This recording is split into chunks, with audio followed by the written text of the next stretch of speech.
네, 안녕하세요. 최근 트럼프가 당선이 될 확률이 높아졌죠.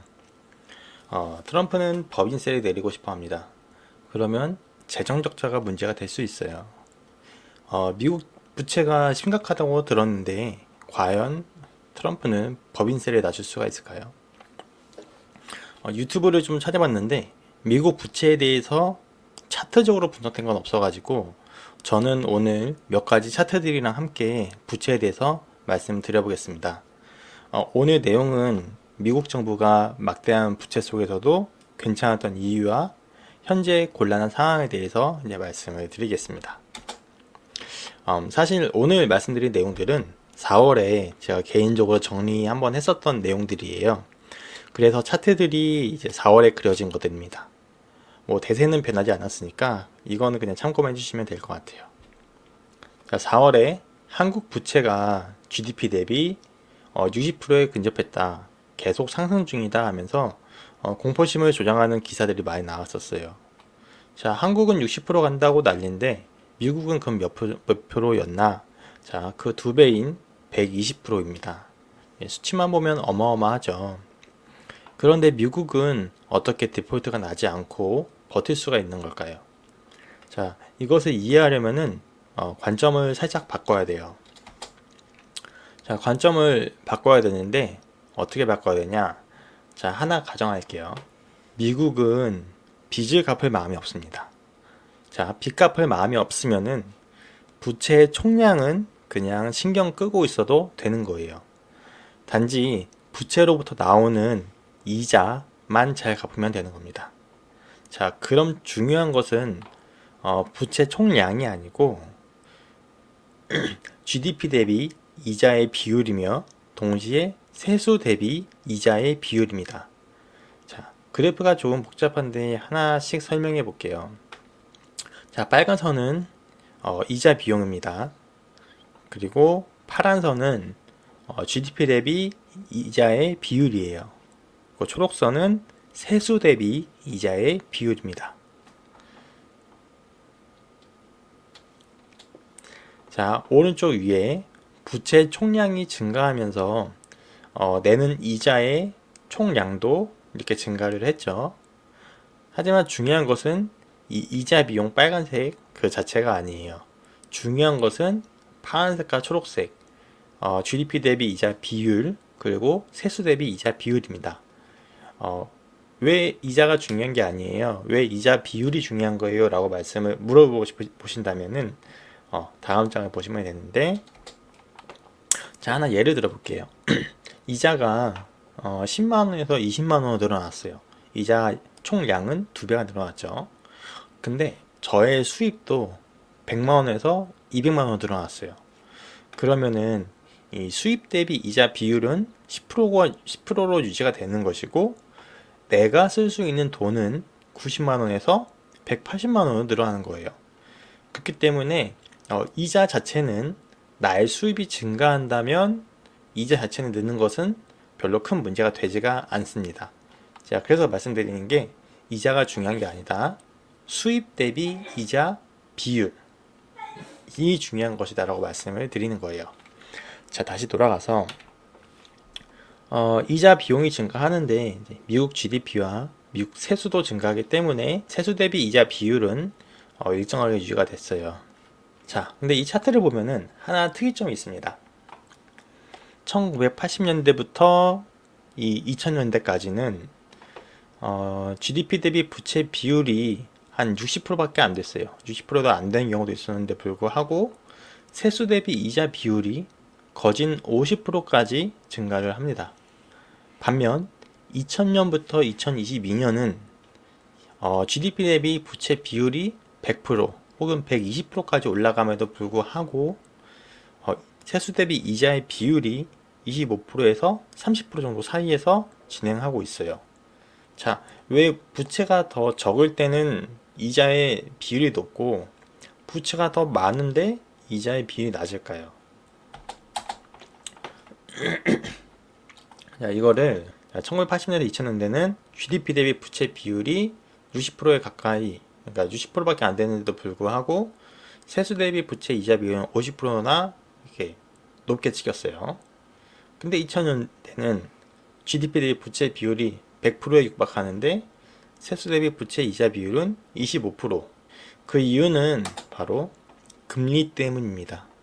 자, 금리가 높으면은 이자가 비싸지고 세수 대비 이자 비율이 증가하게 돼요. 여기서 나타나는 검은 선이 바로 10년물 장기 국채 금리인데요. 1980년부터 2000년대까지는 이제 10년물 장기 국채 금리가 매우 높았어요. 뭐 가장 높을 때는 한 16%까지. 그렇기 때문에 이 세수 대비 이자 비용이 높을 수밖에 없었습니다. 2000년대부터 2020년, 22년 이때까지는 장기 금리가 2%로 매우 낮은 시기였어요. 그로 인해 세수 대비 부채 이자 비용 또한 낮게 유지될 수가 있었습니다. 그런데 최근 10년물 장기 금리가 뛰기 시작했어요. 그동안 저금리라는 축복 하에서 미국은 부채를 발행하면서 성장을 해왔던 것인데 최근 10년물 금리가 상승하면서 이 기조가 깨지게 됩니다.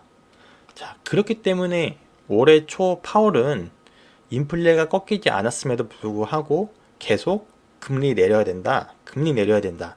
금리를 내릴 거다. 이런 식으로 이야기를 하면서 금리가 치솟는 거를 막고 또 계속 금리를 내리고 싶어 했던 이유가 바로 여기 있는 거예요. 자, 이거를 확대해서 다시 한번 보자면은 자, 보시면 여기서 보면 더 잘 보이시죠? 자, 기존에는 세수 대비 이자 비율이 25%에 30% 정도로 유지가 됐었는데 지금은 10년물 장기 금리가 올라가면서 부채 이자 비용 자체도 올라가고 또 이자 비율도 올라가고 있습니다. 처음 제가 말씀드리려고 했던 거, 미국이 막대한 부채 하에서도 괜찮았던 이유는 바로 저금리 때문이었다. 2020년대에 약 2%의 초저금리 때문이었다. 하지만 2023년, 2024년 들면서 금리가 상승하기 시작했고 그 기조가 깨지게 되었다. 그러면서 매우 곤란해졌다입니다. 정리하자면은 미국은 빚을 갚을 생각이 없어요. 자, 빚을 갚지 않을 거기 때문에 이제 부채 총량은 상관이 없습니다. GDP 대비 부채 비율도 상관이 없어요. 대신에 GDP 대비 이자 비율, 세수 대비 이자 비율은 중요하다. 이에 큰 영향을 주는 것은 바로 10년물 장기 금리이다. 그동안 미국은 저금리라는 축복 하에서 돈을 풀며 성장해 왔는데 최근 금리가 올라가며 이자 비용이 늘어나기 시작했다. 이를 타개하려면은 금리 인하가 필요하거나 아니면 세수를 늘리거나 아니면 부채를 줄여야 합니다. 트럼프는 법인세를 내리고 싶어 하잖아요. 이 왼쪽 차트는 파란 색깔은 이자 비용의 총량이고요. 빨간 색깔은 이자 비용의 증가량, 그리고 초록색은 세수의 증가량입니다. 세수 대비 이자 비율이 유지가 되려면은 이자 비용 증가량보다 세수 증가량이 더 높아야 돼요. 하지만 23년 지금 보시면은 이자 비용은 계속 증가하죠. 빨간색은 계속 플러스로 이자 비용은 증가하는데 세수는 오히려 감소를 했습니다. 자, 이런 트렌드가 계속된다면은 구조적 적자까지 발생을 할 수가 있어요. 구조적 적자는 무엇이냐 하면은 미국은 만기된 국채를 이제 신규 국채로 발행해서 갚아나가죠. 돌려막기를 하는데 이자가 너무 많아서 기존 부채보다 더 많이 발행해서 막아야 돼요. 이자가 부채를 키우는 거죠. 그 부채를 막기 위해서 더 많은 국채를 발행합니다.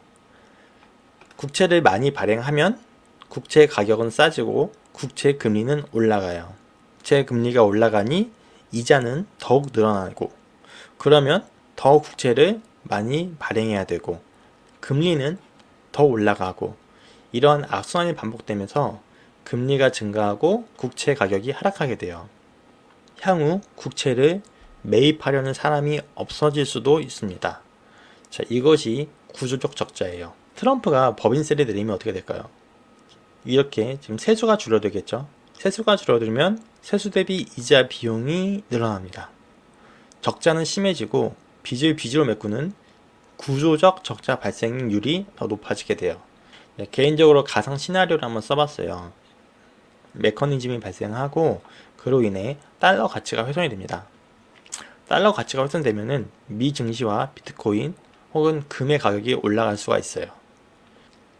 이렇게 되면은 이제 인플레이션이 발생을 하겠죠.